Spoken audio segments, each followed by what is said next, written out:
Bienvenida a todos, todas y todos. Es un gran placer reiniciar este ciclo de conferencias hoy con la contribución de Rosario Haddad y Valentín Mancilla, pero va a introducirlos, presentarlos mi querida colega y amiga Anaí Mariluán, que también, bueno, procuró a que hoy nos acompañan acá Rosario y Valentín. Así que muchísimas gracias a todos por la presencia y el interés y ya le paso la palabra a Anaí. Bueno, buenas tardes. Se me escucha, ¿verdad? Muy bien. Hoy seguimos con este ciclo de conferencias y tenemos la presencia de Rosario y Valentín. Voy a hacer una breve introducción sobre la trayectoria de estos dos colegas y adelantar de qué se trata la convocatoria de hoy. Entonces, Rosario Haddad es etnomusicóloga, docente y música, formada inicialmente en el Conservatorio Superior de Música Manuel de Falla de Buenos Aires. Ha consolidado su trayectoria académica como magíster en antropología social y es becaria doctoral de CONICET. Integra el equipo de antropología de la cultura y el patrimonio, con sede en el Instituto de Ciencias Antropológicas de la Universidad de Buenos Aires. En el ámbito institucional se desempeña en el Instituto de Investigación en Etnomusicología, bajo la Dirección General de Enseñanza Artística del Gobierno de la Ciudad de Buenos Aires, donde coordina proyectos enfocados en las músicas de tradición oral. Actualmente, su trabajo de investigación es de gran relevancia para el campo de la memoria y los derechos culturales. Se dedica al estudio y análisis de los archivos sonoros del Instituto Nacional de Musicología Carlos Vega, registrando poblaciones COM del Chaco. Su labor se destaca por la implementación de procesos de escucha colectiva junto a las comunidades, analizando las memorias que estos materiales despiertan en el presente y liderando procesos de restitución de dichos acervos. Por su parte, Valentín Mancilla es investigador y licenciado en música por la Universidad Nacional del Litoral de Santa Fe, Argentina. Actualmente desarrolla sus estudios de doctorado bajo un régimen de cotutela internacional entre la Universidad de Turín en el programa de Patrimonio y Producción Histórica Artística y Audiovisual y Multimedia y la Universidad de Besdin Timsoara de la especialidad Filología. Su labor se enmarca en el prestigioso proyecto europeo COFON-Choral, una iniciativa dedicada a la preservación y promoción del patrimonio cultural a nivel global. En cuanto a su trayectoria científica, sus intereses se centran en la etnomusicología histórica y la reflexión crítica sobre los archivos etnomusicológicos, analizando su estrecha vinculación con la memoria oral. En este ámbito se ha destacado por sus investigaciones sobre la cultura mocoví del Chaco Meridional, em, y aportando nuevas perspectivas sobre la relación entre el registro documental y las prácticas sonoras territoriales. El trabajo que hoy nos comparten propone un análisis del archivo sonoro del Instituto Nacional de Musicología Carlos Vega, enfocándose específicamente en las expresiones musicales del pueblo com registrados en la provincia del Chaco entre 1960 y 1990. Históricamente, la centralización de estas colecciones en Buenos Aires ha profundizado un distanciamiento físico y simbólico entre el documento y las comunidades de origen. A través de experiencias de escucha colectiva, han observado cómo esos registros no solo reactivan las memorias musicales, sino que permiten habitar los silencios y ausencias que el archivo condensa. De este modo, la investigación se presenta como una aproximación crítica a las prácticas de restitución. Entonces, los dejo en compañía de ellos. Bueno, muchísimas gracias, Anaí, muchísimas gracias, Claudia, por la introducción. Queríamos agradecer especialmente a todas las personas que se han tomado el tiempo de asistir a este ciclo de conferencias. Por supuesto, de nuevo, Anaí, Claudia, a la Universidad Llena, no solo por la invitación, sino por la organización y el interés en este tema que, bueno, nos congrega hoy aquí, estas prácticas de restitución sonora que, como seguramente se ha visto en los encuentros anteriores, pueden tomar muchas formas, pueden enfrentar muchas limitaciones también y también potenciar acciones o transformaciones en las comunidades. Con Rosario decidimos titular nuestra presentación del modo que ven en pantalla: las ausencias del archivo, las memorias de los pueblos, explorando prácticas de restitución sonora en comunidades como el Chaco, porque de algún modo da cuenta de nuestra perspectiva y experiencia en este ejercicio de articular el archivo sonoro, el archivo etnomusicológico, podríamos decir, con las comunidades. Bueno, me sumo a los agradecimientos a Anaí, a Claudia, a la universidad, a colegas que también están participando de este ciclo, seguramente enriqueciendo sin dudas las miradas y las experiencias a partir de la importancia que tienen estos espacios para difundir lo que estamos haciendo, la investigación en ciencias sociales. Como decía Valentín recién, el título de la presentación, en el título ya podemos ver tres grandes ejes que tienen que ver con los archivos, en este caso archivos institucionales del Instituto Nacional de Musicología Carlos Vega, que está ubicado en la Ciudad Autónoma de Buenos Aires, aquí en Argentina, y a lo largo de la presentación vamos a estar hablando de los orígenes de esta institución y de qué son los materiales que se resguardan allí. Otro eje fundamental tiene que ver con las memorias del pueblo Com, las memorias que se activan a partir de la escucha de los registros sonoros. Entonces vamos a introducir brevemente al pueblo Com, sus expresiones sonoro-musicales y la importancia que tienen en la construcción de las memorias, en los vínculos comunitarios y en las identidades colectivas de este pueblo. Y otro eje fundamental, que también está incluido en nuestro título, aunque todavía estamos en una instancia muy preliminar, son las prácticas de restitución sonora, retomando especialmente el trabajo que viene desarrollando Anaí desde hace muchos años ya con las voces y sonidos de su pueblo, ¿no? Entonces nuestra presentación, como les decía, se va a ir desarrollando en esos tres ejes: archivos institucionales, memorias del pueblo Com y restitución sonora. Y viendo también que en esos archivos también van a aparecer ciertos silencios, ciertas ausencias, que es lo que nos convoca también en nuestro trabajo.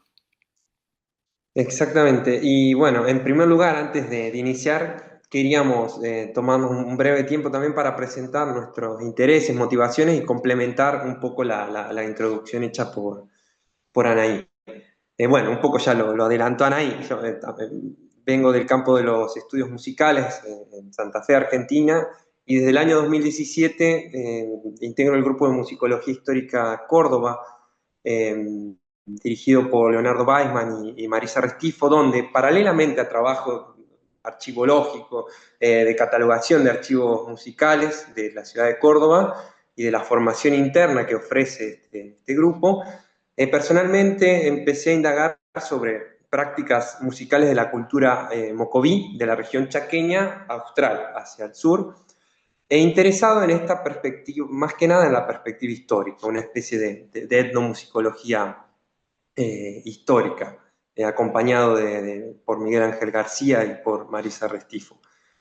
Esta aproximación histórica estuvo más que nada focalizado sobre crear un aspecto historiográfico, es decir, no estudiar solo acerca de las prácticas musicales en sí, sino de los distintos modos que muchos actores a lo largo de un arco temporal largo, desde la colonia hasta el siglo XX, se han ido refiriendo a esas prácticas, a esos modos de describir las músicas de la otredad, de una otra cultural, las han representado, las han descrito, las han juzgado, las han valorizado. Si bien mi aproximación a la cultura mocoví siempre estuvo focalizada, como les decía, desde esta perspectiva histórica, poco a poco fue surgiendo la necesidad de iniciar un diálogo con las comunidades de Mocoy del presente, y bueno, debido por supuesto a la falta, a la ausencia de las voces Mocoy en la documentación histórica, con lo cual inicié a contactarme con miembros de comunidades mocoví de la provincia de Santa Fe, y lógicamente mi interés por articular registros históricos y memoria oral del presente se fue incrementando.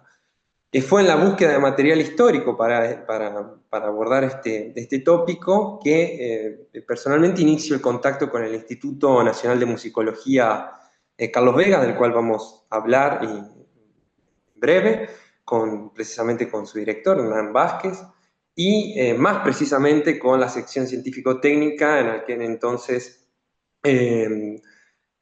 coordinada por María Mendizábal. Que contiene, como vamos a ver, una gran colección de registros sonoros, de registros fonográficos tomados en diferentes comunidades originarias del territorio argentino, entre ellas el Chaco. Esta colección es justamente la que da el puntapié a la experiencia de restitución sonora de la que vamos a hablar. Bueno, y en mi caso vengo trabajando con el Pueblo.com hace ya muchos años, siempre desde la investigación etnomusicológica, antropológica, y con preguntas reflexivas sobre mi propia práctica de investigación, sobre por qué investigo, para qué, para quién, a quién le sirve, bueno, esas preguntas sumamente reflexivas. Y bueno, y en ese camino, en ese horizonte, fui encontrando una forma de investigar y de hacer con la gente a partir de distintas demandas e intereses que aparecían en distintas comunidades, desde el año 2009 hasta el día de hoy. Entonces, parte de las fotos que se ven en pantalla tienen que ver con esos distintos roles que fueron modificándose a lo largo de tantos años, pasando de, bueno, investigadora a tallerista, quizás por momentos profesora, maestra, música también, alguien que va de visita. Bueno, algunos trabajos se ven ahí en pantalla y tienen que ver con, por ejemplo, la recopilación de músicas que las comunidades consideraban más antiguas, la elaboración de un cancionero a partir de esas músicas, o una serie de cuentos ilustrados para el trabajo educativo, en el que también participó Anaí, o un documental con jóvenes raperos. Pero cuando Valentín me propone trabajar con los archivos sonoros del Instituto de Musicología, empiezo a entrar en contacto con otro universo que tienen que ver con los documentos sonoros, escritos, fotos, informes, libros de asientos de melodías, todo eso vamos a detallar más adelante. Pero en uno de esos informes, y cuento esto como anécdota porque fue realmente muy simbólico, en uno de esos informes del año 93 se documenta por primera vez el sonido de este instrumento que se ve en la foto, del mbiqué, en una radio en un barrio de Juan José Castelli en Chaco. Ese instrumento que vemos, que luego lo vamos a escuchar, forma parte de patrimonio cultural del pueblo. Entonces, ese barrio donde fue registrado este mbiqué en una radio fue el que años más tarde yo trabajo y conozco a varias familias.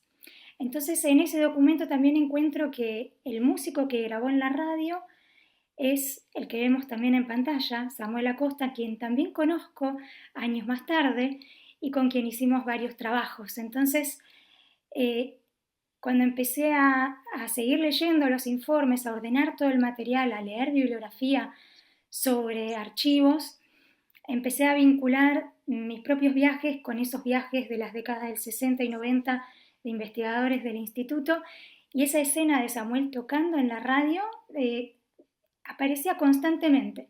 Entonces pensé, tomando a Achille Mbembe, que si los archivos, como lo plantea este autor, son piezas de tiempo que pueden activarse en cualquier momento, encontrar a Samuel sonando en esa radio para mí fue una marca temporal, como si desde ese otro tiempo que plantea el archivo, él me estuviera invitando a hacer algo con esos materiales sonoros que resguarda el instituto. Entonces fue así como empecé con este tema junto a Valentina a formar y este tema formó parte y forma parte actualmente de mi investigación doctoral. Y es parte de lo que vamos a presentar hoy en este trabajo.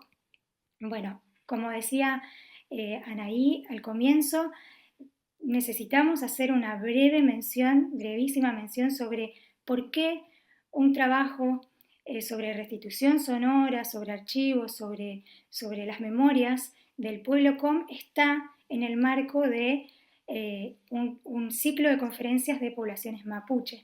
Y nos parece muy importante contextualizar por qué el Chaco está acá, ¿no? Sabemos entonces que históricamente estos pueblos, tanto el pueblo Com como el pueblo mapuche, comparten históricamente haber atravesado procesos civilizatorios sumamente violentos, vinculados a un control social y disciplinamiento ejercido por el Estado argentino. Sabemos que a fines del siglo XIX la llamada campaña del desierto en la Patagonia y la campaña del desierto verde o conquista del Chaco en las provincias del norte implicaron una serie de expediciones militares que estuvieron orientadas a ocupar esos territorios, a apropiarse de esas tierras indígenas, y estos procesos provocaron fragmentaciones, provocaron rupturas, despojos y sometieron a las comunidades sobrevivientes a regímenes, podríamos decir, de semiesclavitud, servidumbre y de explotación laboral. Esas prácticas de violencia y despojo se conocieron luego o sucedieron luego en las llamadas reducciones indígenas, donde comunidades no solamente Com, sino Mocoit, Pilagá y Huichí estuvieron confinadas y sometidas a distintas formas de control, como les decía, y explotación. Un paradigma, un caso emblemático es la reducción de Napalpí, creada por el Estado en 1911, que justamente tuvo como objetivo concentrar y controlar a las poblaciones sobrevivientes de estas campañas militares, imponiéndoles la explotación laboral, sobre todo en la cosecha del algodón. Entonces, este contexto derivó años más tarde en lo que se conoce como la matanza o masacre, en este caso de Napalpí, en 1924. La foto que vemos en pantalla es justamente de la reducción de Napalpí del Archivo General de la Nación, años antes de la matanza masacre en 1920, ¿no? Entonces hay un proceso de desterritorialización recurrente que atravesaron históricamente las poblaciones originarias, mapuche, Com y otras también, y en este sentido ambos pueblos fueron perdiendo soberanía en contextos sumamente adversos. En todo este marco histórico, con Valentín nos aparecen muchas preguntas que están vinculadas a nuestros temas sobre archivos, memorias, silencios, ausencias, y nos llevan también a preguntarnos sobre qué lugar tienen justamente las expresiones sonoro-musicales en la vida de cada pueblo indígena. Entonces nos van apareciendo más y más preguntas, como vemos en pantalla, que tienen que ver con cómo perduran los sonidos a través del tiempo, qué memorias trae un canto, qué huellas de despojo y violencia aparecen en esas memorias, qué sucede hoy con esas memorias en la actualidad, qué nos revelan los archivos, los cantos, las músicas, para comprender el presente de este pueblo Com, ¿no? En la actualidad. Entonces, creemos que hay un vínculo entre las memorias del pasado musical y el desarrollo actual de estas prácticas sonoro-musicales. Y que las fuentes, como vemos ahí en pantalla, nos ayudan a analizar los modos de escucha, las memorias, el conocimiento sonoro. Esta diapositiva que vemos es del año 1964, es del viaje número 68, como vemos ahí. Es un viaje que hizo Carlos Vega y Jorge Novati a las provincias de Chaco y Formosa. Y este documento fotográfico, audiovisual, también acompaña todo el registro sonoro que fueron documentando. Entonces, al mismo tiempo que nos brindan información respecto de los registros sonoros, hay también aspectos que quedan por fuera y también son esos los que nos interesa analizar. ¿Qué queda por fuera de las prioridades de quien registraba en ese momento? Aparecen reflexiones que devienen de todo lo anterior y que al mismo tiempo que algo sí es nombrado, registrado y grabado, algo queda por fuera, ¿no? Algo también en un punto es silenciado. Sí, en esta línea de pensamiento que viene planteando Rosario, a mí particularmente, bueno, esta tensión entre aquello que aparece y que puede aparecer en un momento determinado de la investigación etnomusicológica y aquello que no está, es una tensión recurrente. Y personalmente me gusta considerar estas fuentes que componen el archivo etnomusicológico, pero también los archivos etnográficos en general, como fuentes de frontera, es decir, fuentes que dan cuenta y son generadas a partir de una interacción. Entonces, a partir de ahí, muchas lecturas pueden ser posibles. No solo el contenido, sino también el paradigma desde el cual ese registro fue hecho, en este caso de los etnomusicólogos, etnomusicólogas, pero también habilita una tercera lectura que es conocer qué fue determinado por las comunidades que fueron registradas, que podía ser compartido y registrado en ese momento y que han preferido callar. Y si bien estas fuentes de frontera nos dan varias aristas de lectura, siempre hay una especie de ausencia que, que queda en el fondo. De hecho, creo que una de las primeras impresiones que surgen cuando uno aborda la escucha de estos tipos de estos registros sonoros, incluso cotejándolo con toda la documentación complementaria a la que están vinculados, hay una sensación de ausencia. Incluso por más que tengan una información auditiva que habilite esta dimensión sensible de la escucha, de la práctica musical, de cómo sonó, la distancia temporal, geográfica, epistemológica, podríamos decir, de experiencia histórica, sigue siendo enorme. Tanto a veces como con aquellos documentos escritos que solo registraban o describían las prácticas musicales usando el lenguaje verbal. Entonces nos encontramos con una frase que un poco sintetiza esta impresión de primer encuentro con los archivos fonográficos de esta colección, que es de Miguel Ángel García, del libro Los archivos de las etnomusicologías, donde plantea y entiende el archivo, más allá de aquello que contiene, lo entiende también como un repositorio de ausencias. Les compartimos esta frase que un poco nos identifica. Cada registro que lo compone a este archivo sonoro revela ausencias de distinto tipo, de cuerpos, emociones, gestos, relaciones de poder, usos tecnológicos, objetos, contextos y aún de otras expresiones sonoras. Y comúnmente nuestra escucha, la escucha traemos con nosotros, parte de esas ausencias removiendo imágenes almacenadas en la memoria. Entonces esta sensación de ausencia ha sido un poco la motivación inicial por explorar estas prácticas de articulación entre los registros fonográficos y las comunidades de origen. Nace entonces de este encuentro con la ausencia. Y también la necesidad de extender la discusión sobre estos registros, sobre qué puede ser dicho de estos registros, qué puede ser pensado, observado sobre estos registros a otras voces, en este caso a las comunidades. Por supuesto, esta práctica que empezamos a explorar con Rosario se inscribe en un escenario mayor. Por ejemplo, como bien trabaja este ciclo de conferencias, la idea de restitución sonora, como lo evidencia el trabajo inmenso y continuo de Anaí Mariluán con las colecciones etnomusicológicas mapuche, o en el caso particular de Chaco, la noción de inventarios participativos, como el trabajo emprendido por Ana Cazzani, con referentes de la cultura com, con objetos de las colecciones del Gran Chaco del Museo de la Plata, o tendencias en el hemisferio norte, con la idea de musical repatriation.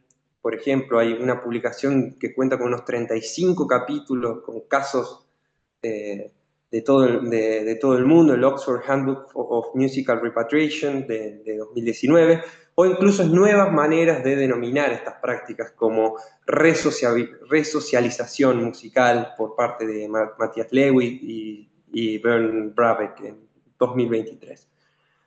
Entonces, estas actividades que hicimos con Rosario se inscriben un poco en ese contexto general. Y paralelamente, desde un foco un poco más local, en base a las experiencias que fuimos teniendo con Rosario, cada uno en los diálogos que ha tenido con las comunidades, como en el caso de Rosario, Mocoite en mi caso, hemos observado un deseo, una preocupación por parte de las comunidades de reforzar, de repensar también la relación con el pasado, como parte de mecanismos de legitimar la preexistencia, de visibilización cultural, que está principalmente ligado a las luchas por la recuperación territorial. Entonces, en este sentido, observábamos que una parte notable de este pasado sonoro musical com permanecía no necesariamente inaccesible, porque es accesible, pero sí quizás desconocido a estas comunidades. Entonces, una oportunidad para vehiculizar esta inquietud y esta motivación se dio con el proyecto, con la convocatoria Activar Patrimonio en el año 2023. Fue una convocatoria a nivel nacional, ya había contado con una edición el año anterior, 2022. Lamentablemente, actualmente no existe más, y financiaba proyectos breves de 3 a 4 meses, si mal no recuerdo, para trabajar esta línea a la que postulamos, para trabajar con materiales pertenecientes a instituciones, a institutos o bibliotecas nacionales. Así que vino un poco como anillo al dedo, porque el Instituto Nacional de Musicología, Instituto Nacional, con esta colección muy rica de fonogramas sobre el Chaco, pudimos articular nuestras motivaciones y presentamos el proyecto Del campo al archivo, del archivo al campo, escuchas comunitarias del pasado sonoro musical com. Entonces, como lo dice el título, hicimos una selección de este corpus en base a nuestras experiencias previas de factibilidad y nos focalizamos sobre la colección fonográfica, haciendo zoom sobre los registros pertenecientes a las comunidades com. Bien, ahora a continuación vamos a entonces situar ese campo que menciona Valentín, que refiere al lugar que habitan las comunidades com, ¿no? Como breve dato histórico, tenemos que residían en la parte central y meridional del Gran Chaco, esto es Formosa, Salta, sureste de Bolivia, Chaco, norte de Santa Fe y de Santiago del Estero. Un punto importante para pensar la preexistencia de estos pueblos es la documentación en datos, en registros históricos, ¿no? Que ya desde el siglo XVII, en general, bajo el etnónimo Toba, vamos a encontrar la presencia de este pueblo. Hablan la lengua Comlactac, que forma parte a su vez del grupo etnolingüístico Guaycurú. En la actualidad habita en el noreste del país, las provincias de Chaco, Formosa y Salta, y cada vez más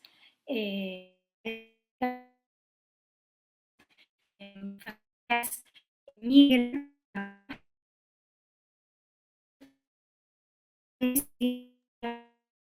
de Santa Fe, ¿no? A este pueblo es importante mencionar que las expresiones sonoro-musicales forman parte de lo cotidiano. En esas expresiones sonoro-musicales vamos a encontrar toques de Miqué, como vemos ahí en pantalla y ahora vamos a escuchar, que remiten a los pájaros, al entorno del monte. También danzas, encuentros antiguos como los Niematak son muy característicos, celebraciones, festejos. Los encuentros de la Iglesia Evangélica Unida, también las danzas que suceden allí, el desarrollo musical que hay, que más adelante vamos a ampliar, y también las prácticas de curación y sanación de los chamanes, de los Piogonak. Entonces, en pantalla vemos dos viajes distintos, dos músicos de la misma cultura en el mismo barrio. El viaje 154, realizado por Elizabeth Roig, a la izquierda de la pantalla, en el año 93-94, eso es lo que duró ese viaje de investigación. Y por otro lado, 30 años después, en el 2023, nuestro primer viaje junto a Valentín, dos músicos que están tocando el mismo instrumento y que seguramente estén evocando con ese sonido del instrumento recuerdos, memorias que trae esa música y que remiten a distintos cantos de aves o evocar algún amor que se fue o, por ejemplo, el toque que vamos a escuchar ahora de La Iguana, interpretado por Marcelino González en el año 2010. Bien, hay una breve sección de diálogo al inicio.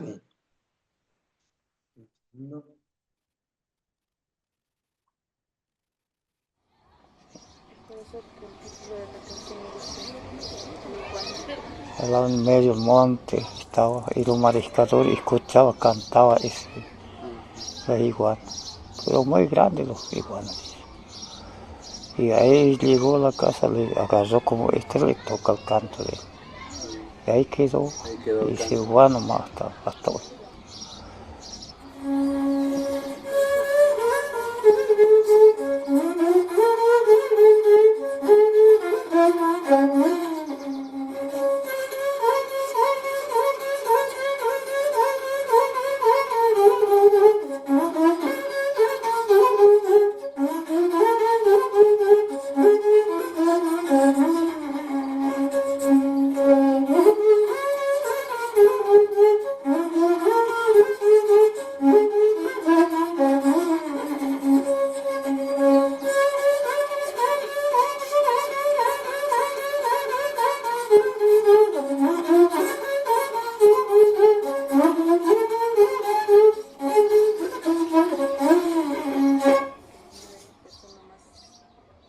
Bien, entonces a partir de la escucha y de preguntas, aquellas preguntas iniciales sobre cómo se resguardan las memorias, qué información aparece en los archivos, en los cantos, en las músicas, para comprender al pueblo como hoy, establecemos un nexo entre esas memorias del pasado y el desarrollo actual de estas músicas.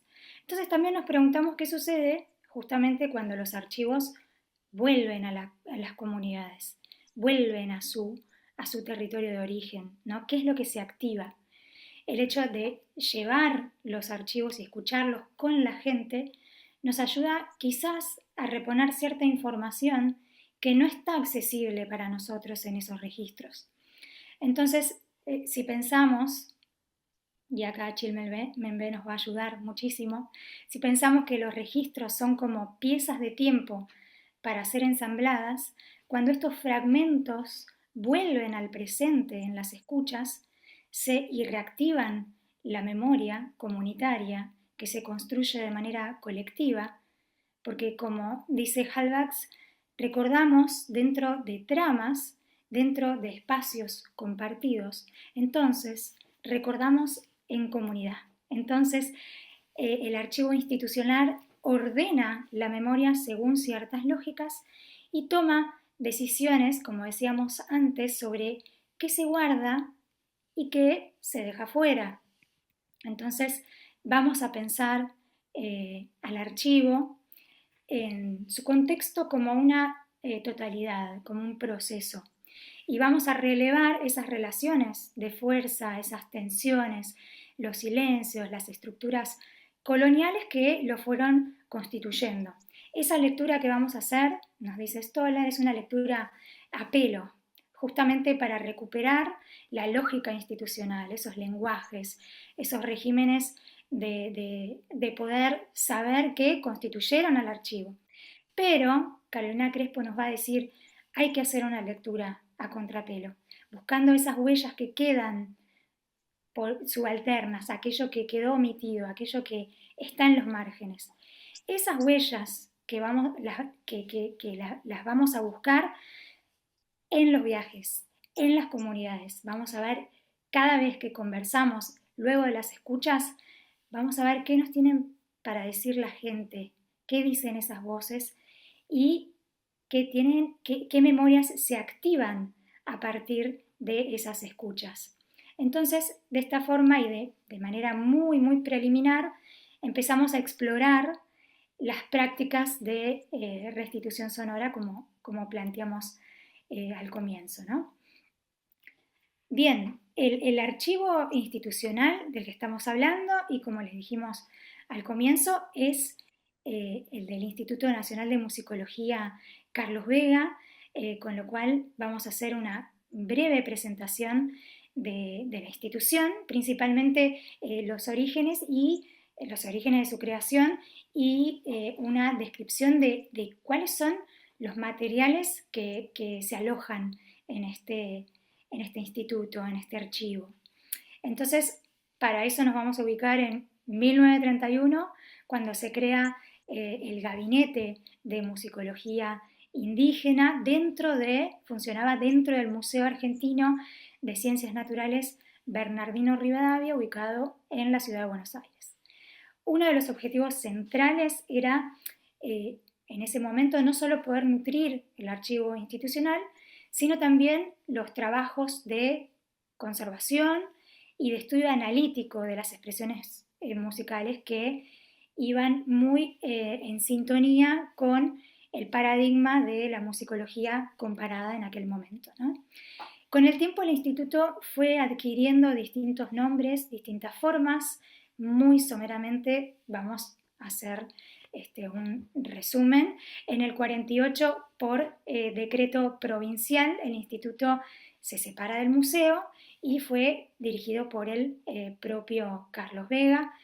En el 71 luego se denomina como Instituto Nacional de Musicología, para en el 73 incorporar el nombre de su creador, Carlos Vega, ¿no? Entonces, algunas fotos que ilustran los primeros momentos o algunos de los momentos de viajes son las que vemos en pantalla. A la izquierda lo vemos al propio Carlos Vega en uno de sus viajes con un fonógrafo portátil, con músicos de la cultura andina, con instrumentos de esa región. Y en la otra fotografía vemos a Isabel Aretz, otra gran referente de la disciplina, en la provincia de San Juan en 1939, junto a guitarristas del lugar haciendo sus viajes y tomando los registros sonoros, ¿no? Gran parte de estos viajes realizados desde el 31 en adelante están en lo que se conoce como el catálogo digital del instituto. Este proceso de digitalización llevó y aún lleva un largo proceso que empezó en el 2018 y continúa.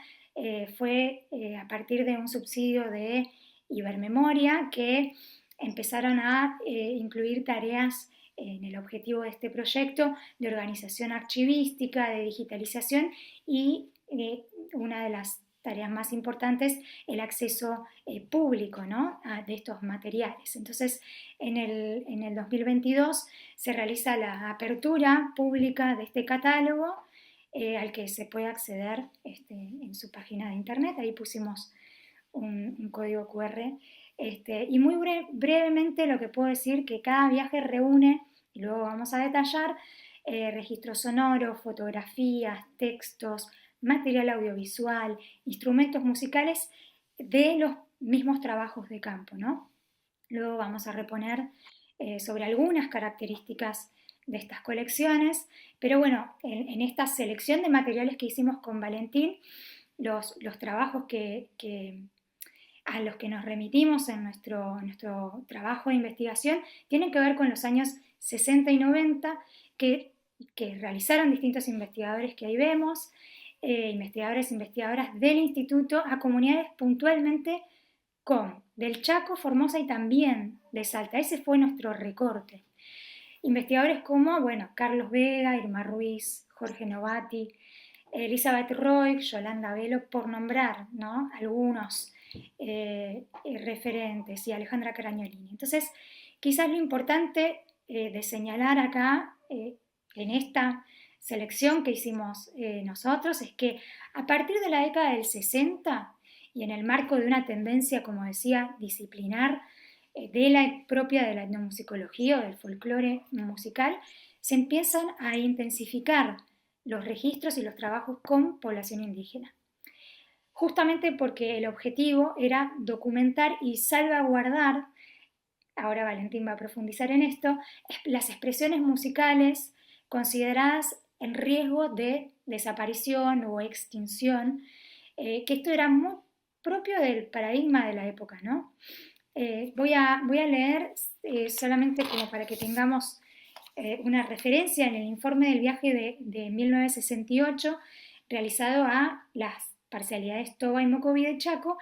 Ana María Locatelli de Pérgamo remarca: motivó este viaje la necesidad de recoger y salvar para el futuro la música de los aborígenes argentinos, que hoy más que nunca están en pleno proceso de aculturación y desintegración. Entonces, en esa época es donde se intensifican estos registros de comunidades indígenas y esta etapa que implicó salvaguardar las músicas y las culturas, que le doy pie a mi compañero Valentín para continuar en esta categoría. En esta línea.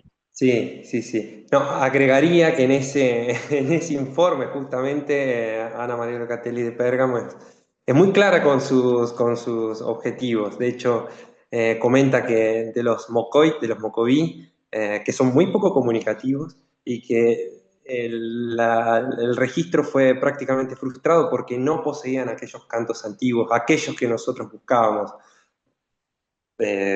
Por otra parte, en contraste, el trabajo con la comunidad COM fue mucho más fructuoso porque sí tienen estos cantos antiguos, no, no contaminados, agrego yo, ¿no es cierto? No es que lo dice así.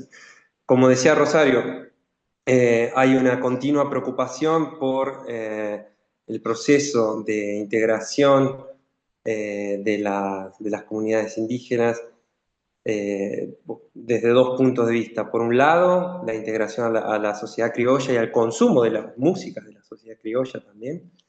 Y por otra parte, la grande, masiva adhesión que va teniendo la región del Chaco a partir de la década de 1940 a distintas ramas de las iglesias evangélicas, pentecostalismo, anglicanos, menonitas. Entonces, esa era una gran motivación. No solo la de cubrir fonográficamente toda la región para poder elaborar estas síntesis mediante el análisis técnico-musical de un estilo determinado, de una cultura, de principios o leyes que caracterizan una cultura o área cultural, sino también esta actitud de salvaguardar, conocida en otras partes también como etnomusicología de emergencia o de salvataje. Vamos a ver que, como decía Rosario, la colección se compone de materiales muy diversos, registros fonográficos en distintos formatos, material visual como fotografías, diapositivas, videos, el libro de asiento de melodías, que tiene un conjunto de metadatos que va variando a lo largo de los años, ahora vamos a ver, e informes, diarios de campo en algunos casos, instrumentos musicales que compraban a los a las personas que entrevistaban. Como les decía, no se trata de una colección estanca en el tiempo en cuanto a sus criterios, sino que las motivaciones, las preguntas de investigación van cambiando. Podemos ver del lado izquierdo de los primeros viajes al Chaco, un modo muy sintético de denominar los registros, las melodías, con una tipología mínima, canto, melodía, danza, que según nos ha contado Irma Ruiz, que estuvo involucrada, había una barrera lingüística en ese entonces con las comunidades, con los interlocutores mucho más grande que después. Entonces, más allá de las intenciones de profundizar, había cierta barrera lingüística que no permitía ahondar en demasiados detalles. Vemos un estadio posterior, podríamos decir, una segunda etapa de los viajes etnomusicológicos al Chaco, donde se da mucha mayor atención a los usos de esas músicas, a las funciones que podrían cumplir en el contexto social, también al aspecto histórico, y a articular el análisis técnico-musical con categorías émicas, vincularla a la cosmología, a los mitos. Vemos que la forma de denominar es mucho más extendida y más detallada y precisa. Y una tercera etapa, podríamos decir, que es hasta donde llegan los viajes que analizamos, que reconoce el cambio musical, este cambio musical que se venía detectando como una amenaza en las etapas anteriores, para transformarlo en el caso de estudio. Entonces las coordenadas de investigación se amplían, se hace mucho foco en la música al interior de la iglesia evangélica indígena, la Iglesia Evangélica Unida, y también se consideran, por ejemplo, el punto de vista de músicos criollos sobre las músicas indígenas. Cuando decimos Iglesia Evangélica Unida, nos estamos refiriendo a una rama, a una adopción y una adaptación particular en el Chaco que ha tenido la fe evangélica. Vemos un video brevemente un video de una de las danzas que remiten al culto evangélico, registrada en 1995, cuando se estudiaba el cambio musical como foco, hecho por Elizabeth Roy.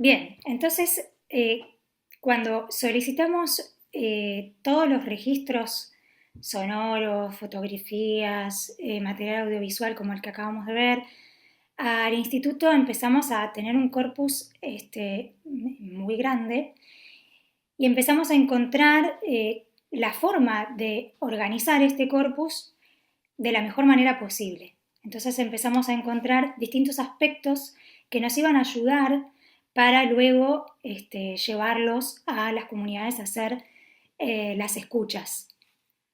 Por un lado, entonces, pensamos en la gran pregunta de cómo se compone el registro, cuáles son las configuraciones vocales o instrumentales de los fonogramas. El instrumento, el biqué que vemos arriba a la izquierda, el biqué y el tambor de agua, bueno, son algunos de los instrumentos que aparecen, pero también hay, bueno, sonajeros, cantos, voces, grupales, individuales, cantos colectivos. Bueno, ese fue nuestro primer eje o aspecto a tener en cuenta. Un segundo aspecto fue, bueno, si vamos a ir a 3 localidades en el Chaco, bueno, pensamos, ¿dónde fueron tomados los registros? Elijamos entonces parte de los registros sonoros que forman parte de estas 3 localidades que vamos a visitar. Pero incluimos desde ya algunos registros sonoros de otras provincias como Formosa y Salta. Pero principalmente nuestro objetivo con esto era quizás, con la pregunta de encontrarnos quizás con familiares que hubieran grabado, como les contaba la historia hace un rato, de Samuel Acosta. Otro aspecto a tener en cuenta a la hora de toda esta magnitud, que fueron 371 registros, como para tener una idea, ¿no? Son los usos de las manifestaciones sonoras, ¿no? Las expresiones sonoro-musicales tienen diferentes usos en las comunidades, entonces, bueno, son cantos para hacer dormir, son cantos para danzar, son cantos para curar, para sanar, para recordar, para hacer volver al pago. Bueno, ese fue otro aspecto a tener en cuenta a la hora de organizar el corpus. Y por último, bueno, ¿quién canta? ¿Quién toca? ¿Cuáles son los interlocutores? Asegurarnos que hubiera la mayor diversidad y variedad de grabaciones que correspondieran a mujeres, hombres, ancianos, quizás un canto grupal, un canto colectivo, o inclusive una danza, un toque de algún otro instrumento. Bien, con respecto a mínimas cuestiones que tienen que ver con cómo trabajamos allá, implementamos la modalidad de taller en esas escuchas colectivas. Comenzamos en el año 2000, nuestro primer viaje fue en el año 2023 y ahí visitamos 2 instituciones educativas de modalidad bilingüe, una en Roque Sáenz Peña y otra en Juan José Castelli. Como vemos, el Centro de Investigación de Formación para la modalidad aborigen en Roque Sáenz Peña, el CIFMA, y el Centro Educativo Sayatén en Juan José Castelli, principalmente jóvenes estudiantes que se están formando como profesores bilingües de la comunidad, pero también participaron en esas escuchas toda la comunidad educativa que estaba ahí presente, maestros, maestras, directivos inclusive. Y a lo largo de ese viaje nos dimos cuenta, en el primer viaje, que necesitábamos tener escuchas quizás que no fueran tan colectivas, sino más íntimas, encuentros más familiares. Por eso la otra fotografía tiene que ver con ese encuentro en una casa, en un ámbito familiar. Y un segundo viaje en el año 2025, el año pasado, que persistió nuestra necesidad de hacer entrevistas quizás más individuales y hacer escuchas de esos registros en ámbitos cada vez más familiares e íntimos para obtener quizás más información y una comunicación más directa de lo que aparecía en esos registros sonoros. Entonces, además de esos encuentros más íntimos, incorporamos una nueva localidad, además de Roque Sáenz Peña y Juan José Castelli, que fue la ciudad de Resistencia, en un hermoso trabajo que hemos hecho con el coro Chelalapí. Brevemente, el coro fue creado en los 60 y su nombre remite a una bandada de zorzales cantando. Es realmente muy representativo para la cultura com, este coro, que además, y a nivel provincial, fue declarado como patrimonio cultural y símbolo de la cultura chaqueña, por un lado por el Poder Ejecutivo chaqueño y por otro lado propuesto por la UNESCO como el patrimonio cultural viviente de la cultura, ¿no? Entonces, trabajar con ellos nos brindó muchísimas miradas, amplió nuestro trabajo y nuestra forma de escucha sobre lo que puede llegar a ser un archivo o un registro sonoro. Y ahora nos parece sumamente interesante poder poner en diálogo estas escuchas con las dimensiones que aparecieron en nuestro trabajo y que de alguna manera pudimos sistematizarlo, seguimos haciendo desde ya, de la siguiente manera. Sí, exactamente. Como dice Rosario, es una primera sistematización después de estas dos experiencias, de bueno, algunos vínculos entre archivo fonográfico, archivo etnomusicológico y otros elementos, que, bueno, por supuesto son previsorias, discutibles, no son excluyentes las unas de las otras, pero bueno, se las queríamos compartir y quizás es el puntapié para el diálogo posterior. Entonces, una de las dimensiones que emerge, que ya desde los primeros encuentros, es este vínculo entre archivos sonoros y lengua, con la CATCA. Por ejemplo, algunos asistentes pudieron inferir, al comprender el idioma de los cantos, una serie de aspectos como qué función podría haber tenido el canto que escuchábamos de acuerdo a la letra, pero no solo a la letra, sino a la prosodia, al uso de la vocalidad, o si se trataba de un canto correspondiente a otra cultura por el uso de determinadas palabras. En esos casos la mencionada era la cultura pilagá. Quizás para los más entendidos en el tema saben que hay un vínculo muy grande, incluso a nivel lingüístico, pero al interior de las comunidades hay un reconocimiento de la diferencia. O bien si la persona que cantaba en los registros poseía ya rasgos de sincretismo con la lengua castellana, como así no pronunciaban los de antes. Esta muchacha ya estaba hablando mucho castellano, nos ha llegado a decir uno de nuestros interlocutores más enriquecedores, creo yo, Mauricio Maidana. Por supuesto, esto fue muy interesante verlo en aquellos primeros registros, como les mostramos anteriormente, donde la forma, la única información con la que se cuenta es esta tipología muy general y muy somera de canción. Y listo. Con datos de los informantes, la edad que tenía, el lugar, pero sin tanta posibilidad de profundizar en el ítem. Algunos, bueno, naturalmente también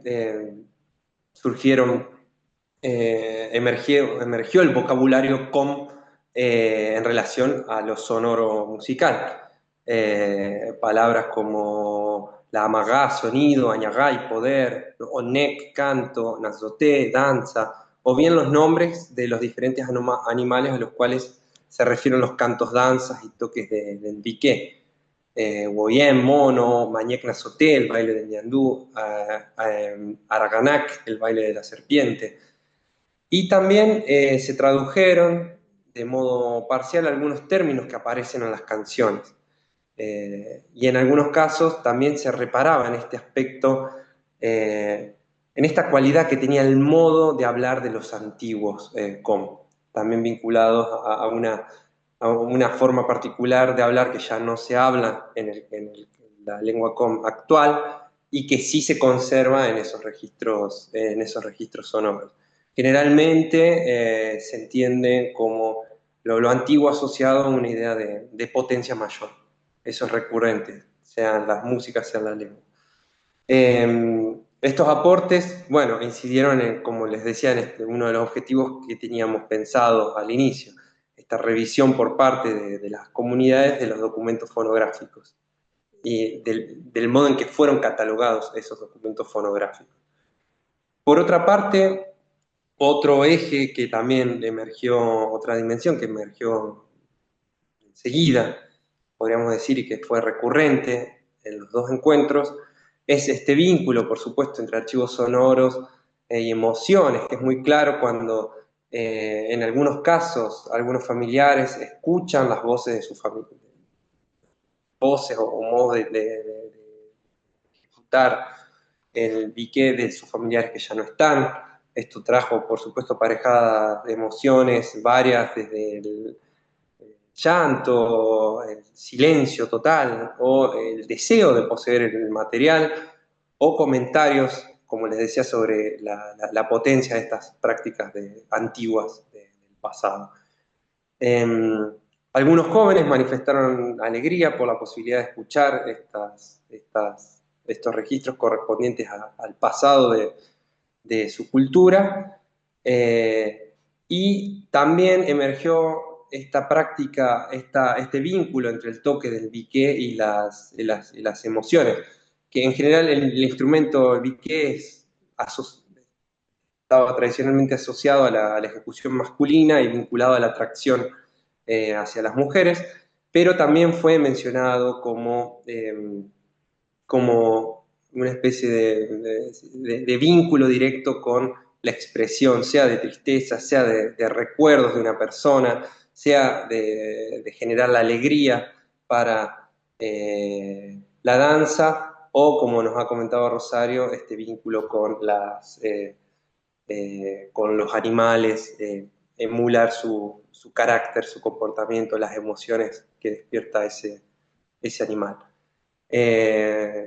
También algunas canciones fueron vinculadas a influir en las emociones de otras personas, como por ejemplo una canción para curar al hombre o a la mujer que se separa y no aguanta la situación, o para cantos para acomodar al bebé durante la situación de embarazo, intentando calmar su carácter. No te enojes, no te enojes. Si podemos Sí, pasar a la tercera. sí, otra dimensión que observamos tuvo que ver con los archivos y las corporalidades, ¿no? El caso de las danzas fue muy, muy evidente cómo apareció ahí a partir de la escucha y de observar material audiovisual como el que vimos antes. Surgieron algunas reflexiones en torno a la danza, los movimientos, los pasos, cierta continuidad y pervivencia, ¿no? En el tiempo de las danzas en círculo, aunque haya cambiado quizás los cantos o las formas de amplificar el sonido, la instrumentación, hay algo de la corporalidad que aún se mantiene. Eso fue lo que pudieron decirnos a partir de la escucha y de observar el material audiovisual. Y también interesante cómo se diferencia el danzar de el bailar, ¿no? El danzar, nos decía una de las chicas, refiere a algo sagrado, se asocia al respeto, a las expresiones rituales, requiere de una vestimenta particular y siempre se da en grupo, tiene pasos, hay una coreografía. Salirse de esa coreografía implica llegar al gozo, que ese gozo suelen alcanzarlo los ancianos. Entonces, la contracara de esto es, bueno, ¿y qué es bailar? Bailar es para divertirse, nos decían, no tiene coreografía, está asociada justamente a la diversión, al ocio. Bailar es cuando, por ejemplo, nos decía esta chica, una persona cuando se siente libre, ¿no? Esto es, textualmente nos decía eso. Otra dimensión que aparece es el diálogo el diálogo de archivos, diálogo entre archivos. Pudimos notar que la presencia de los abuelos de la comunidad, de los ancianos, de la gente mayor, en los momentos de escucha, en estas prácticas,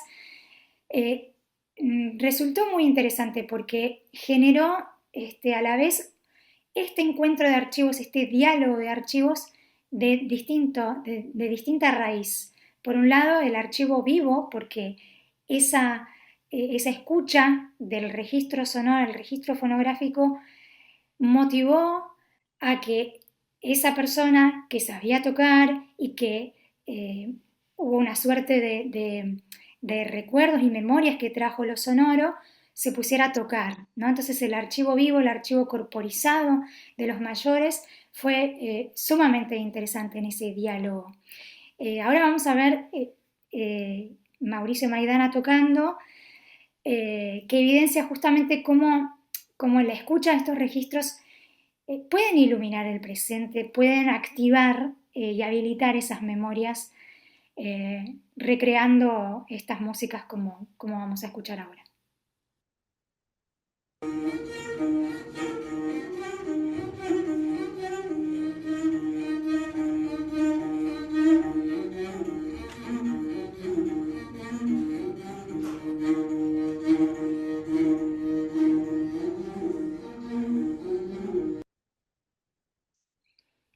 Entonces, en el marco de la escucha del Centro Educativo Sayatén, Mauricio agarra su instrumento y toca ese toque de piqué. Sí, como decía Rosario, ahora vamos también a ver, la misma actitud pasó con el coro de Chelalapí, es decir, vamos nosotros a compartirles esta selección de registros que forman parte del archivo del Instituto Nacional de Musicología y de una forma bastante fluida y natural, sin pactarlo ni nada, se comparten estas expresiones musicales. Pero también hay este diálogo de archivos va al aspecto material mismo, es decir, también estimuló en algunas personas con las que dialogamos el abrir sus propios archivos personales en lo que respecta a la comunidad COM. Un integrante del coro COM también nos compartió todo el archivo personal que venía llevando adelante con registros históricos que había podido conseguir o estancias relacionados específicamente con la historia del coro COM.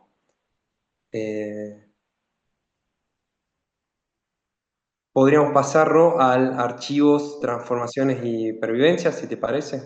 Sí, creo que la última dimensión que encontramos, pero esto está en proceso, tiene que ver con los archivos, las transformaciones y las pervivencias, y simplemente tomo un ejemplo porque grafica muy bien esto de la transformación y pervivencia. En uno de los espacios más íntimos notamos que niños y niñas entre 7 y 11 años más o menos conocían y reconocían ciertos cantos que se utilizaban para dormir, ¿no? Los cantos de cuna.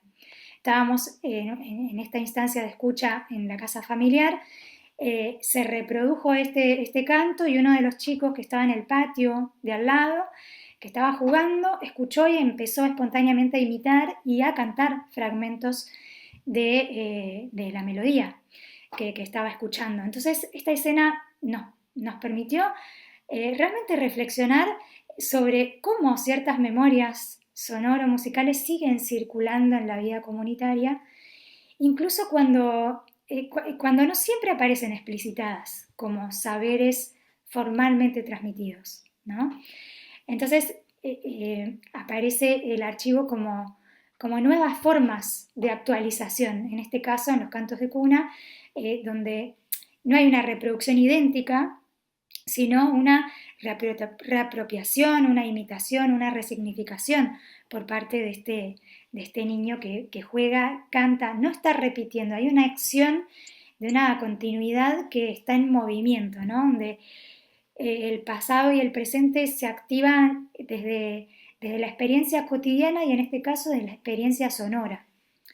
Vamos a mostrar un fragmento de lo que estábamos, en este caso proyectando porque es un material audiovisual, cuando el niño en el patio también cantaba arriba de este canto de cuna.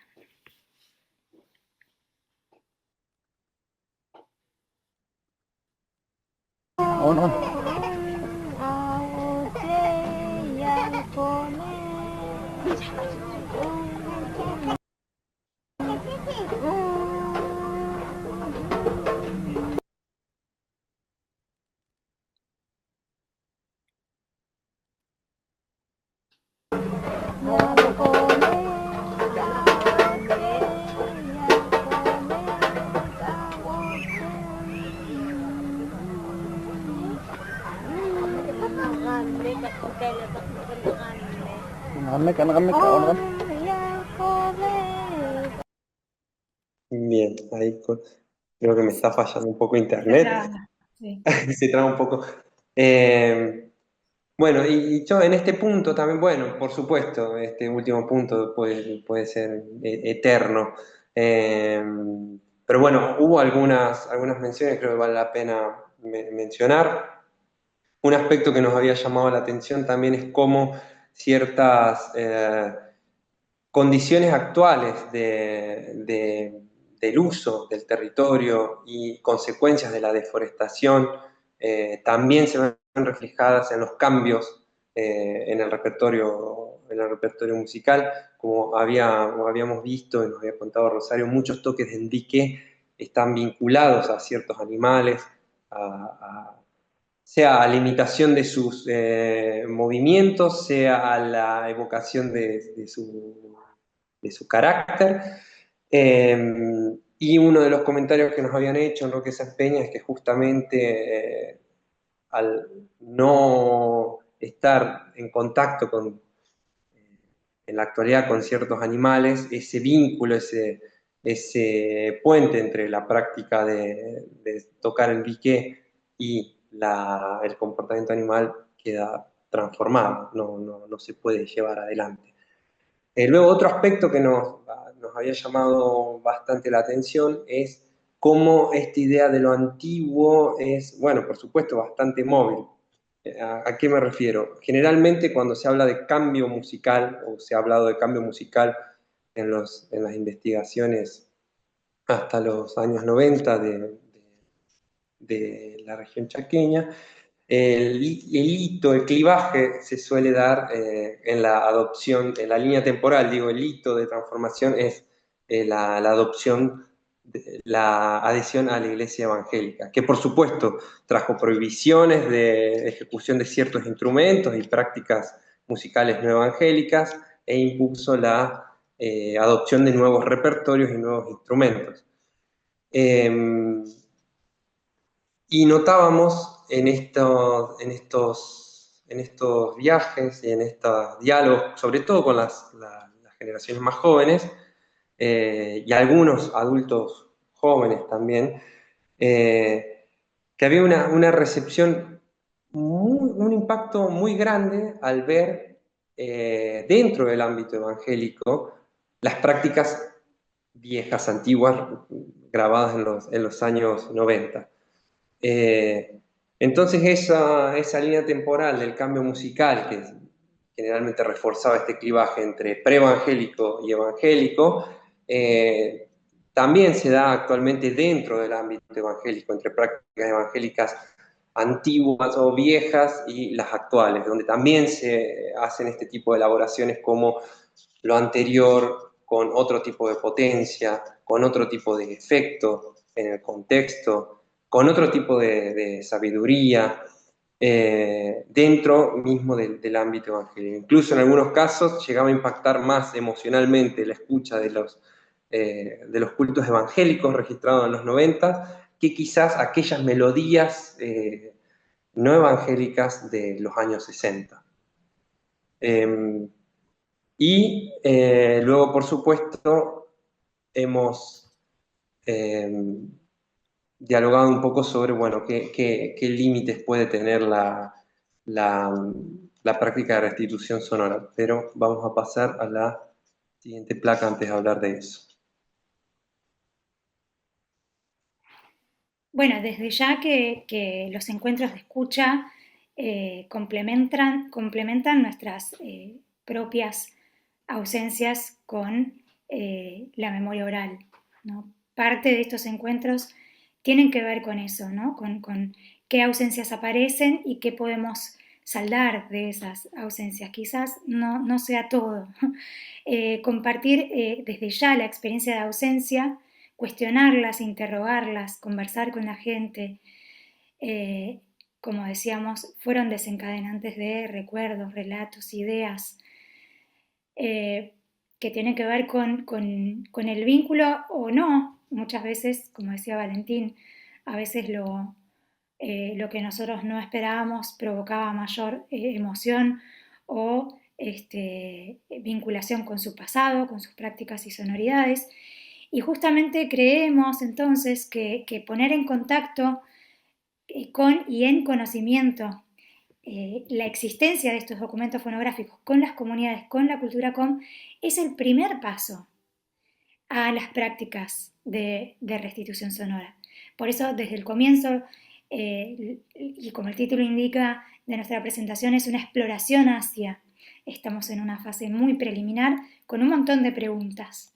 Pero que bueno, para ir cerrando, queremos traer una reflexión que nos plantean Ramos, Crespo y Tosini, que traer al presente las memorias sonoras del pasado implica un compromiso vinculante en tanto se recuerda en grupo, la producción de recuerdos comunes crea grupo y la restauración de recuerdos oprimidos reconstruye grupo.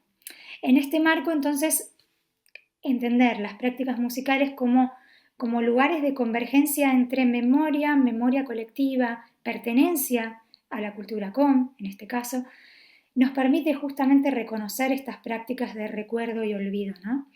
Y por ende, estas prácticas son propicias para reconocer y dar cuenta las ausencias del archivo. Y ahora sí, para cerrar y dar pie a la conversación, al diálogo, como les decía, esta exploración hacia las prácticas de restitución sonora nos traen muchas preguntas sobre qué se restituye, cómo se materializa la restitución, a quiénes se restituye, cuál es el equilibrio entre la dimensión sensible y la comunicación institucional de esta restitución, cuáles son los límites, y también agrego a cómo pensar estos procesos de registro, circulación y uso comunitario de los archivos en contextos tan acelerados de cambios tecnológicos, ¿no? Esto de la reproducción y la copia. Bueno, hasta aquí hemos llegado. No sé si, Valen, querés agregar algo más, pero... No, simplemente, bueno, enfatizar que sí, hay que, como habías comentado, Ron, hay ciertas ausencias que seguirán siendo ausencias y en la en compartir esa sensación de ausencia también habilita a preguntarse por qué existen, cuestionarlas y reconocerlas. Y que bueno, sí, la restitución tiene todo un aspecto material, por supuesto, que implica diálogos institucionales, ciertos protocolos que, bueno, también llevan a otro tipo de problemáticas, porque no siempre en las comunidades se cuenta con los dispositivos de reproducción, o si se cuenta con los dispositivos de reproducción con la cantidad de almacenamiento necesario, hay que dialogar con algunas instituciones, entonces, bueno, sí, queda un poco también centralizado. Hay ciertas lógicas de centro-periferia que quizás se reproducen al dejar todo en una institución y no es del todo accesible. Bueno, muchas dudas que han emergido a lo largo de estos diálogos con Rosario. Terminamos acá nuestra presentación. Espero que muchas gracias por la atención. Bueno, es un tema que nos gusta mucho y a veces nos vamos largo y tendido, pero bueno, queríamos reponer como distintos momentos de esta experiencia, porque bueno, pensar en restitución sonora también implica entender los materiales, entender las instituciones que están detrás, más allá del momento de encuentro con las comunidades. Así que bueno, intentamos reflejar un poco todo eso. Bueno, cerramos acá. Gracias por la escucha. Muchas gracias. Muchísimas gracias a ustedes, Rosario y Valentín. Bueno, estamos aplaudiendo ahí, digamos, por seña y ahí también ahí están llegando las manos. Así que muchísimas gracias. Realmente fue muy impactante, muy interesante. Y bueno, seguramente hay muchos comentarios. Ya estoy viendo desde hace algún tiempo una mano levantada de Diego Castro, que seguramente, bueno, vamos a iniciar el diálogo y quizás Diego Castro entonces tiene un primer comentario a hacer a esa brillante y súper iluminadora ponencia. Muchas gracias otra vez a ustedes. Diego, Gracias. por favor,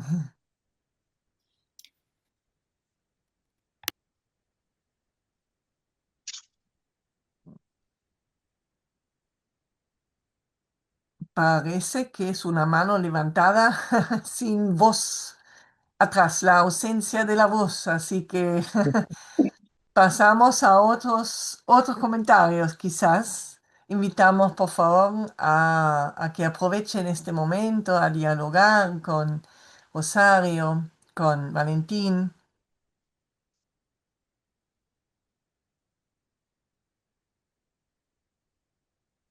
Bueno, aprovechando este momento porque imagino que a veces no es tan sencillo pensar una pregunta, lleva un poco de tiempo, sobre todo cuando vamos con toda la información ¡pum! De una. Queríamos resaltar con Rosario la predisposición desde el minuto cero del Instituto Nacional de Musicología por, eh, primero, la apertura a este tipo de prácticas. Segundo, la rapidez, me sale decir en este momento, pero de poner a disposición los materiales digitales, trabajar a la distancia, que no es sencillo, no es para nada sencillo, como mucha información que va y viene, mail que se cruza, solicitud. eh, y además, bueno, la apertura al diálogo y a ver qué formas concretas, más allá de estas experiencias, puede tomar la restitución de materiales o el acceso más facilitado o la consulta.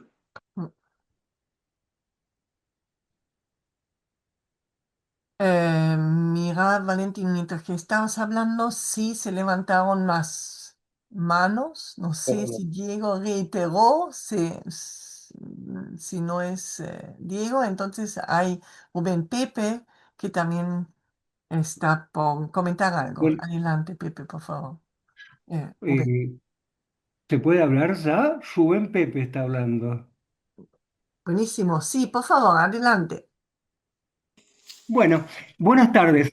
Un gustazo lo que pasó, y aunque entrecortado mientras uno hace cosas en casa también, pero muy hermoso. Estoy hablando del Alto Valle del Río Negro, de Chipoleti. Este, no escuché bien, me gustaría que Valentina a lo mejor se extienda un poquito más con respecto al desempeño de las corrientes evangélicas ahí en las comunidades del Gran Chaco. Este, yo por lo poco que puedo saber, las iglesias evangélicas en muchos pueblos originarios han hecho un proceso muy profundo le han producido mucha aculturación a esos pueblos. ¿Qué es estrictamente lo que informaste, Valentín, con respecto a su aporte en lo cultural, musical? No entendí bien. ¿Podés desplayarte un poquito más con respecto a eso? Sí, sí, por supuesto, creo que es un punto clave. Nos imaginábamos con Rosario que podía venir una pregunta en ese sentido, porque es un punto que a veces puede resultar un poco polémico. No es tanto lo que decíamos de que la Iglesia Evangélica ha aportado, sino resaltar los modos en los cuales las comunidades, no solo COM, sino Pilagá, Huichí, Mocoy también, se han apropiado de ciertas prácticas de las iglesias evangélicas y han desarrollado liderazgos indígenas al interior de la iglesia evangélica, con cultos, prácticas musicales al interior del culto, que no son iguales en todo el arco temporal, sino que también tienen una dimensión diacrónica, van variando a lo largo del tiempo, pero que se diferencian de corrientes evangélicas no indígenas, podríamos decir. Desde la década de 1940 en la región del Chaco empieza a haber un proceso de instauración de distintas misiones evangélicas, y ahí hay que entrar en los matices porque no son todas las mismas corrientes, como decía,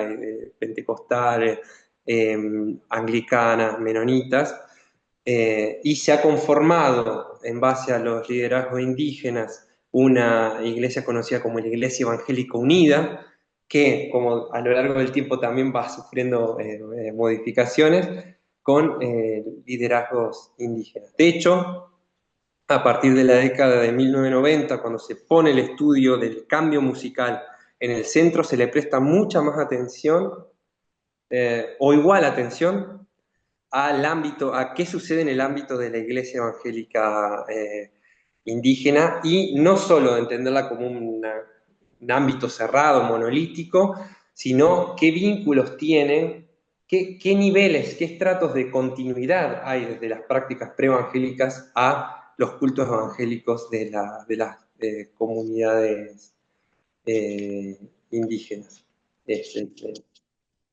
Perdón, y un solo dato más, que hay investigaciones al respecto. La primera que se me viene a la cabeza es la de Agustina Altman para el caso Mocoit, caso Mocoví, donde justamente repara que esta idea de estar dentro de la iglesia evangélica o salir es bastante más fluida de lo que pareciera.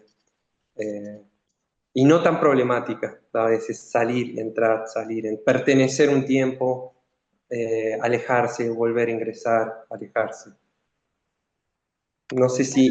Pero sí, sí, yo agregaría esto, que hay una convivencia en ese entrar y salir de la iglesia, integrantes están en constante fluidez, ¿no? Hay algo de participar de las danzas o del culto evangélico y luego retirarse, salir. Quiero destacar la presencia de la gente del coro Chelalapí.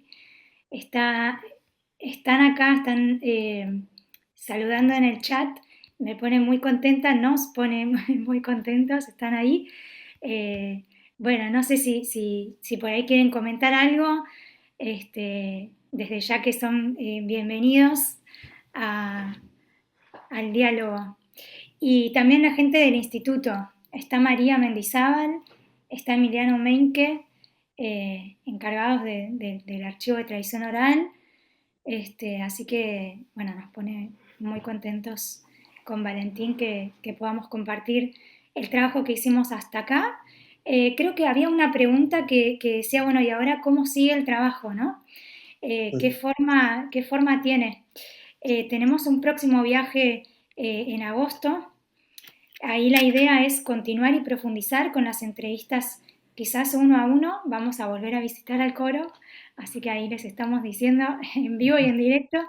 Eh, y bueno, seguir indagando en esto de las memorias, las ausencias y bueno, la escucha quizás más particular de ciertos toques ciertos toques y cantos que nos interesaron particularmente, como para poder indagar un poquito más, ¿no? Ahí en eso puntualmente.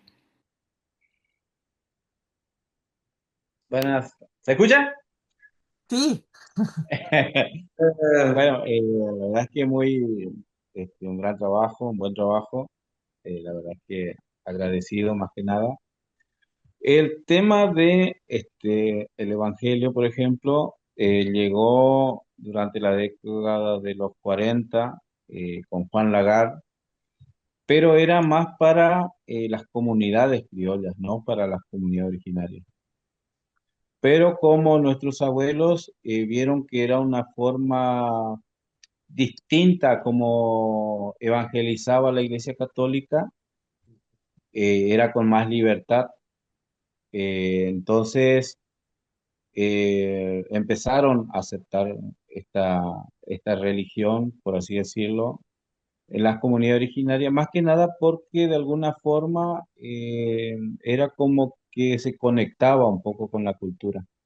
Se conectaba en el sentido de que nuestros abuelos ya sabían que existía un Dios que lo creó todo, pero no sabían quién era. Ahora, este,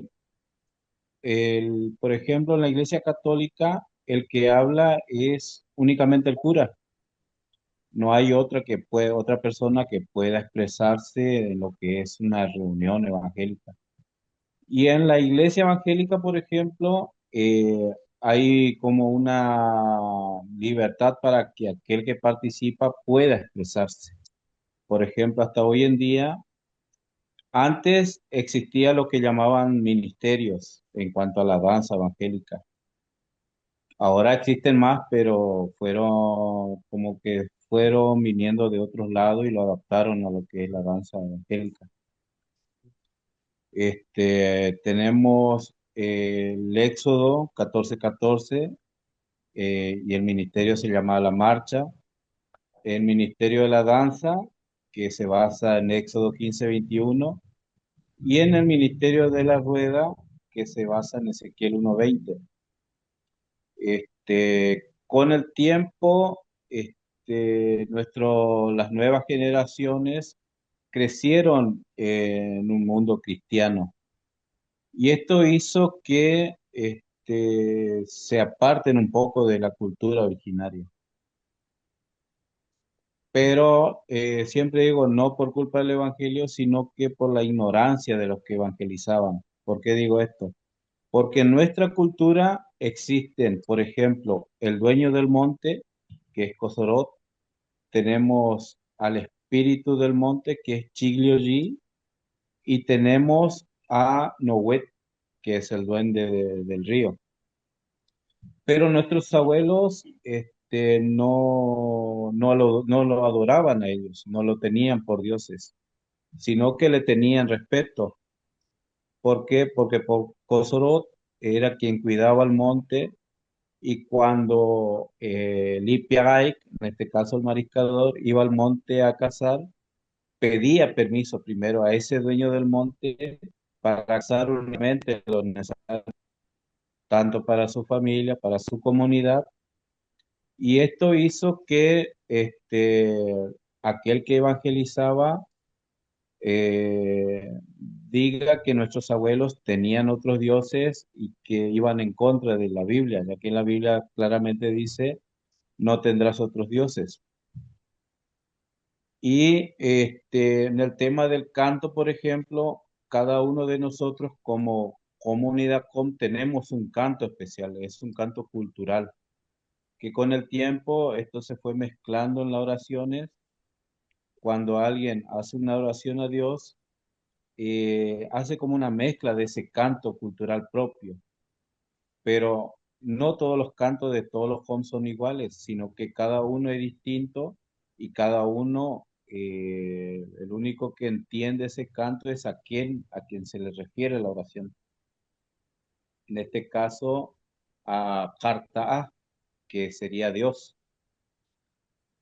Pero en la comunidad también existe lo que es el Pionak, que es el chamán, que también al mismo tiempo que hace una adoración, hace un propio canto cultural acompañado de un tegueté, que sería una sonaja.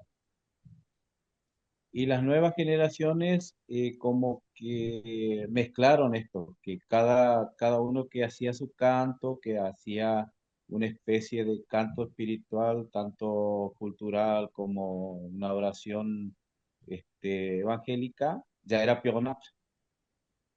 Entonces, cuando escuchaban a uno, ya decían, ese es Pionak, como diciendo, ese es médico.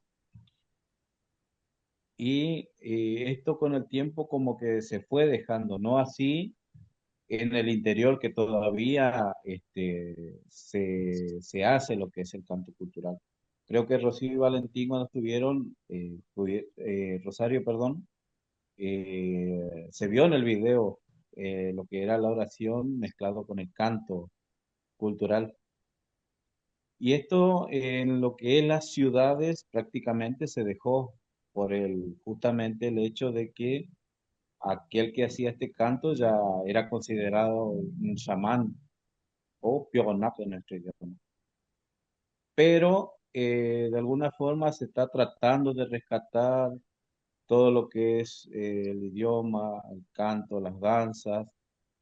Nuestros abuelos cuando empezaron a hacer este coro, gracias a una docente, de alguna forma ellos lograron que muchos sepan lo que es la cultura originaria, que hasta el día de hoy nosotros como nuevas generaciones estamos llevando, estamos contando, estamos transmitiendo lo que era en ese tiempo nuestro canto, nuestras danzas. Y una cosa es que yo siempre digo, también algunos ancianos, con la llegada de esta docente fuimos muy bendecidos por parte hacia la comunidad COM. ¿Por qué? Porque la comunidad Pílaga en el paraje Rincón Bomba hacían lo mismo que nuestros abuelos hacían, que eran reunirse, hacer cantos, hacer danzas, y las comunidades criollas que vivían cerca, al no saber lo que nuestros abuelos hacían, llamaban a las autoridades y las autoridades los corrían a ellos. Los Mm. corrían a base de disparos, los corrían de diversas formas. Y la comunidad Pilagá no tuvo ese privilegio de que alguien pueda ayudarlos a ellos a mostrar lo que hacían. Eh, por ejemplo, tenemos la masacre del Rincón Bomba en 1942 y ellos prácticamente hacían lo que toda nuestra cultura hace, que es hacer un encuentro de danza, de canto, de poder manifestarse culturalmente. Entonces, por nuestra parte, como comunidad COM, la verdad es que gracias a estas docentes y a nuestros abuelos, que nosotros tenemos el privilegio de continuar contando a través del canto, a través de la danza, la riqueza que tiene nuestra cultura. Acá Elvio, no sé Buenísimo. si quiere decir algo, porque estamos ocupando un solo centro. Hola, muy buenas tardes, Rosario Valentín.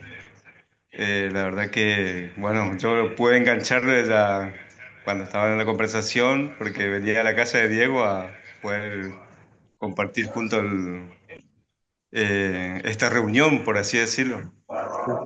La verdad que es importante de que se muestren estas cosas. La verdad que es un gran trabajo y nos enorgullece más aún todavía como para seguir conservando de lo que los abuelos, bueno, Rosario creo que tiene muchos años ya trabajando junto a las comunidades y bueno, nosotros lo que hicimos por ahí junto al coro es aportar nuestro granito de arena también para que esto, porque hay algunas palabras que en las conversaciones, por ejemplo, o los cantos ancestrales que llevaban estos hermanos, donde eran muy cerradas las palabras, donde por ahí se dificultaba también por la grabación eh, de escucharlo más claramente. Pero eh, la idea que nos pareció buena de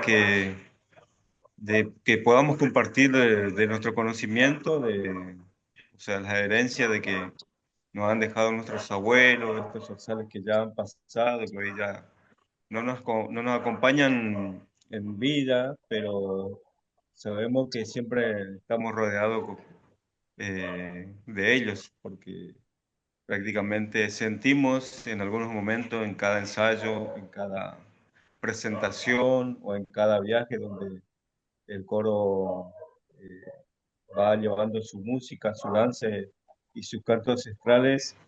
Eh, Estas personas sabemos que nos acompañan siempre y nos cuidan, nos protegen porque eh, sabemos, o sea, lo sentimos que siempre están al lado nuestro, incluso cuando por ahí hay una dificultad en cada momento o en cada situación. eh, es como que nos advierten también prácticamente de esa manera ellos, diciendo no, quizás no escuchándolo, pero es como que entra en nuestros pensamientos y dice no, por acá no. O sea, como que ya, eh, es como que nos hablan en el oído, pero nos hablan o sea, en el corazón, donde eh, quizás ellos penetran espiritualmente y nos acompañan donde nos dicen acá sí y acá no. Entonces prácticamente estamos protegidos de esa manera por ellos, donde para ellos era muy importante de que nosotros sigamos conservando de lo que ellos habían sembrado y habían creído en nosotros como semillas nuevas. Entonces, la verdad que nos pone muy contentos de este gran trabajo que hicieron e incluso vinieron a compartir en algún ensayo en nuestro lugar de trabajo, que es el Centro Cultural Leopoldo Marechal de Resistencia. Y bueno, la verdad que nos enorgullece más y nos da más fuerza ver estas cosas así, donde sabemos que no estamos solo por así decirlo, seguir llevando nuestra bandera bien alto y con nuestra música y danza. Gracias, Silvio. Gracias. Muchas gracias. Muchas gracias por todos los comentarios y las ideas. Sí, sí, realmente este vínculo entre la articulación entre práctica musical, ámbito evangélico, no evangélico, cultural, religioso, es un punto de confluencia de tantísimas ideas, a lo que se le suma, como bien nos comentaban, el aspecto generacional. Eso es muy fuerte, la incorporación de nuevas transformaciones Creo, en el... Claudia, que ya estamos en horario, ¿no? Sí. La Porque verdad que sí, la verdad, digamos, normalmente terminamos más o menos a las 8 menos cuarto, pero tampoco quería interrumpir en estos aportes y estas aclaraciones y, bueno, ese diálogo, ¿no? Así que sí, pero la verdad es que estamos llegando al final del tiempo que tenemos a disposición y... No sé, Anaí, ¿vos querías agregar algún Yo quería comentario? saludar al coro Chela Lapí, porque somos fanáticos acá en la Patagonia, y agradecer a mis compañeros, Rosario Haddad, Valentín Mancilla, tanto amor, ¿no? Por reparar, ¿no? Las memorias sonoras. Y agradecer también a toda la gente que nos viene acompañando en estas conferencias, recordando que en una próxima clase estaremos recibiendo a Sebastián Apesteguía, que nos hablará de otras experiencias sobre el territorio, entre comillas, neuquino, ¿no? Aquí en la Patagonia. Así que los invitamos, recordamos todos los miércoles, 13:15 en este mismo Zoom, este encuentro fraterno. Nada más, Claudia. Gracias, Rosario y Valentín. No, gracias. gracias. Gracias por la invitación. Sí, un placer. Muchísimas gracias, realmente súper interesante, súper impactante y como dice Anaí, claro, un gran, gran, gran trabajo. Muchas gracias a todos. Hasta la próxima.